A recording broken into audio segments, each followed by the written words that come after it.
जय हिंद।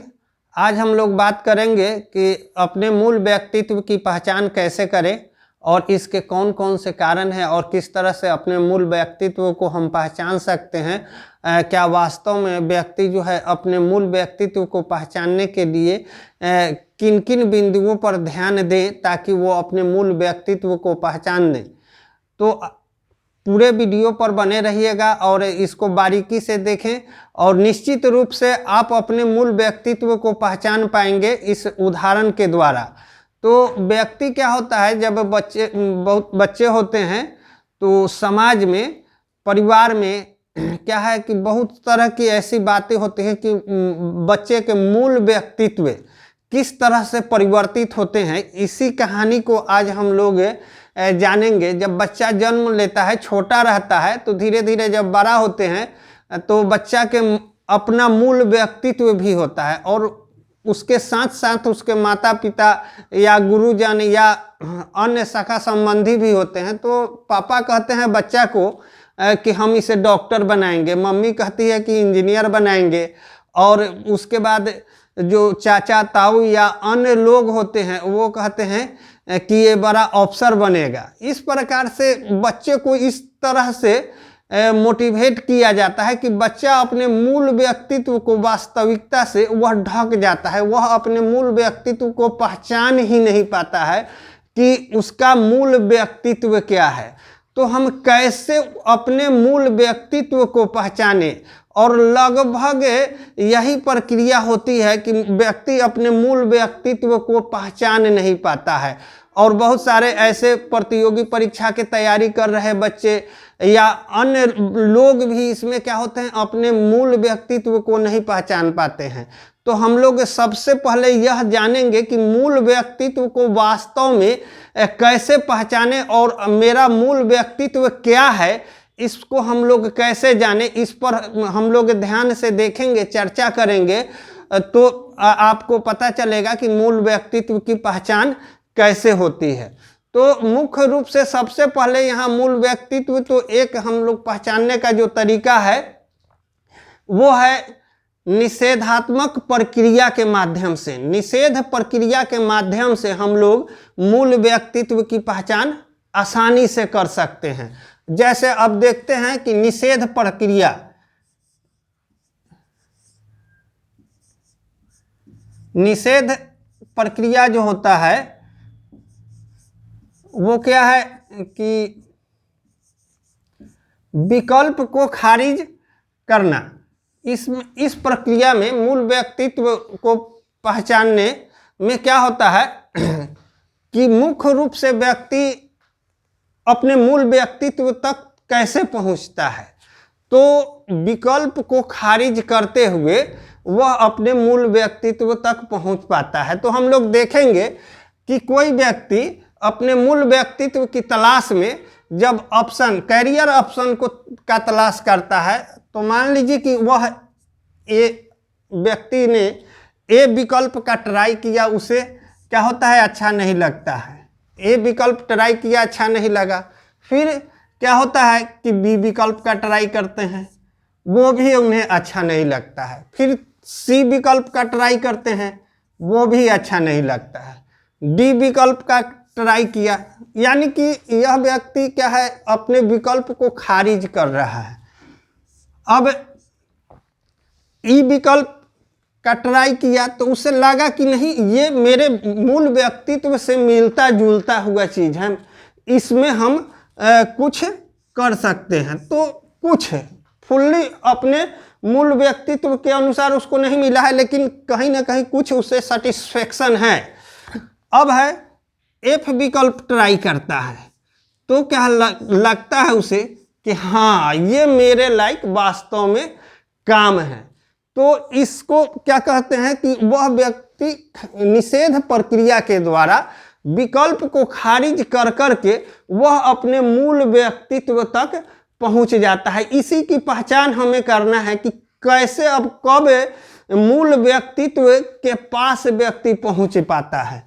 तो मान लीजिए कि कोई व्यक्ति है, ए विकल्प का ट्राई करता है, तो वह क्या होता है कि यहाँ क्लर्क की नौकरी कर ली, क्लर्क के नौकरी में उसे थोड़ा सा कम सेटिस्फेक्शन हुआ, नहीं मिला, ट्राई किया फर्स्ट ऑप्शन का, और इसको वह क्या करता है कि खारिज कर देता है, छोड़ देता है। कोई काम करता है कुछ दिन और छोड़ देता है, फिर विकल्प बी का ट्राई करता है, और विकल्प बी जब ट्राई करता है तो इसमें भी उसे एग्जाम देता है, पास कर जाता है और उसे नौकरी लग जाती है, पटवारी का, मुंशी का नौकरी लग जाता है। वहाँ क्या होता है कि ये फिर उसको ज्वाइन नहीं करता है, छोड़ देता है, इसको भी खारिज कर देता है। फिर तीसरा सी विकल्प को ट्राई करता है, यहाँ अब वो इंस्पेक्टर बन जाता है। तो लगता है उसके माता पिता कहते हैं कि ये तो नौकरी बहुत अच्छी है, लेकिन उस व्यक्ति को मूलतः अपने मूल व्यक्तित्व के अनुसार वह नौकरी उसे अच्छा नहीं लग रहा है। तो फिर वह खारिज करता है, और खारिज करके डी का तलाश करता है, और जब ये डी विकल्प का तलाश करता है तो अब एसपी बन जाता है, और जब एसपी बनता है, आईएएस का एग्जाम देता है, पास कर जाता है और एसपी बनता है। और जब एसपी बनता है तो उसके पिता काफ़ी खुश होते हैं, और खुश होकर कहते हैं कि बेटा तुम नौकरी त्याग तो नहीं दोगे। तो लेकिन फिर भी वह व्यक्ति के अंदर दम है विकल्प खारिज करने का, और वह फिर यूपीएससी में बैठता है और टॉपर बनता है। और इस तरह से क्या होता है कि उस ई विकल्प पर आता है, फिर भी उस व्यक्ति में ऐसी भावना है, ऐसा अथी है विकल्प को खारिज करने का, वह अब यहाँ पर पहुँच गया है और सोच रहा है कि अब उसके पिता बोल रहे हैं कि क्या बेटा ये भी तो तुम नौकरी ज्वाइन नहीं करोगे, अब क्या दूसरा, अब कोई ऑप्शन नहीं है आगे। फिर भी यहाँ उसे संतुष्टि नहीं है। अब इस तरह से जब व्यक्ति निषेध प्रक्रिया के माध्यम से क्या करता है, विकल्पों को खारिज करते हुए, और जिस अंतिम विकल्प पर वह रुकता है, वहाँ क्या होता है, उसका मूल व्यक्तित्व के काफ़ी करीब होता है, मूल व्यक्तित्व के काफ़ी करीब होता है। लेकिन क्या है, भारतीय समाज में क्या करते हैं कि भारतीय या विश्व के लगभग अधिकतर देशों में जो 90% जो समाज होते हैं, 90% लोग जो होते हैं, इन्हीं विकल्पों के साथ जी रहे होते हैं, इन्हीं विकल्पों के साथ जी रहे होते हैं, क्योंकि वो विकल्प को खारिज नहीं कर पाते हैं, विकल्प को खारिज नहीं कर पाते हैं क्योंकि वो ऐसे चक्र में फंसे होते हैं, जीवन के चक्र में, पारिवारिक के चक्की में इस तरह से फंसे होते हैं कि वहाँ से वो निकल नहीं पाते हैं, विकल्प का खारिज नहीं कर पाते हैं, क्योंकि यहाँ रिस्क इन्वॉल्व होता है, रिस्क जो होता है इन्वॉल्व होता है, क्योंकि यहाँ अगर इसको छोड़ते हैं तो उनके साथ साथ व्यक्ति कोशिश करे तो वो छोड़ भी दे, लेकिन क्या होता है कि अगर वो छोड़ते हैं तो इसके साथ साथ उनके परिवार, बूढ़े माता पिता सब उनके साथ होते हैं, तो वो इस कारण से इस रिस्क को ले नहीं पाते हैं, और इस कारण से वो विकल्प नहीं खारिज करते हैं, और इसी के विकल्प, इसी किसी विकल्प में से जीते रहते हैं, और अपने मूल व्यक्तित्व से उन्हें 100% जो होता है संतुष्टि नहीं होता है। अगर पूछा जाए, बहुत ऐसे लोग होते हैं जो वास्तव में लगते हैं कि काम कर रहे हैं, लेकिन वो मूल व्यक्तित्व के लायक काम नहीं कर रहे होते हैं, उनका जो मूल व्यक्तित्व होता है उसके अनुसार से वो काम कर नहीं होते हैं, क्योंकि उन्हें संतुष्टि पूर्ण नहीं होती है, कार्य तुष्टि पूर्ण नहीं होता है। प्रत्येक दिन ऑफिस जाते हैं, आते हैं, लेकिन उससे 100% उनको संतुष्टि नहीं है। तो इन्हीं विकल्पों के साथ वो जी रहे होते हैं और मूल व्यक्तित्व से वो दूर रहते हैं। लेकिन जो व्यक्ति निषेध प्रक्रिया में, जो व्यक्ति क्या होते हैं कि विकल्पों को खारिज करते हुए, मात्र ऐसे कुछ लोग होते हैं जो क्या है कि एक काम कर रहे हैं उसके बाद भी दूसरे काम को ट्राई कर रहे हैं, बेहतर से बेहतर की ओर जाने के लिए वो प्रयास करते रहते होते हैं। और वहाँ पर क्या करते हैं कि जैसे ही बेहतर विकल्प आता है तो वो क्या करते हैं कि उस विकल्प को खारिज करके अगले विकल्प की ओर बढ़ते हैं, और धीरे धीरे ये जीवन में प्रक्रिया चलती रहती है, और अंततः जहाँ पे व्यक्ति मूल व्यक्तित्व के नज़दीक जहाँ पर अंतिम रूप से वह अस्थाई हो जाता है और जहाँ से वो विकल्प को खारिज नहीं करते हैं, तो संभवतः यह अनुमान लगाया जाता है कि व्यक्ति जो है अपने मूल व्यक्तित्व के काफ़ी करीब हैं, मूल व्यक्तित्व के काफ़ी करीब हैं। तो ये जो है ग्राफ, इससे आप ये मोटा मोटी ये पता लगा सकते हैं कि किस तरह से व्यक्ति अपने मूल व्यक्तित्व के करीब, मूल व्यक्तित्व के करीब पहुंचता है।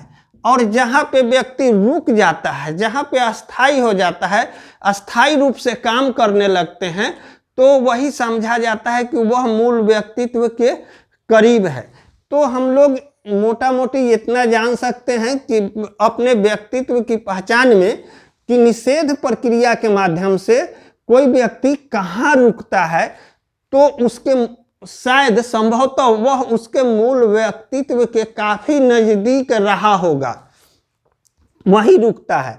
अब दूसरा जो है निषेध प्रक्रिया के माध्यम से, एक तो हम अपने मूल व्यक्तित्व की पहचान करते हैं, दूसरा है कि अब व्यक्ति, बहुत सारे ऐसे बच्चे होते हैं, स्टूडेंट होते हैं, जो अपने मूल उद्देश्य, जो उनका लक्ष्य होता है, वह किसी और के द्वारा या दबाव में या प्रेशर में या काम करना है, उनके मूल व्यक्तित्व का होता नहीं है, लेकिन माता पिता के दबाव में, गुरु के दबाव में वो उस काम को करते हैं। तो उनके अंदर वो रुचि नहीं रहता है, वो अभिरुचि नहीं रहता है कि उस काम को आंतरिक हृदय से कर सके।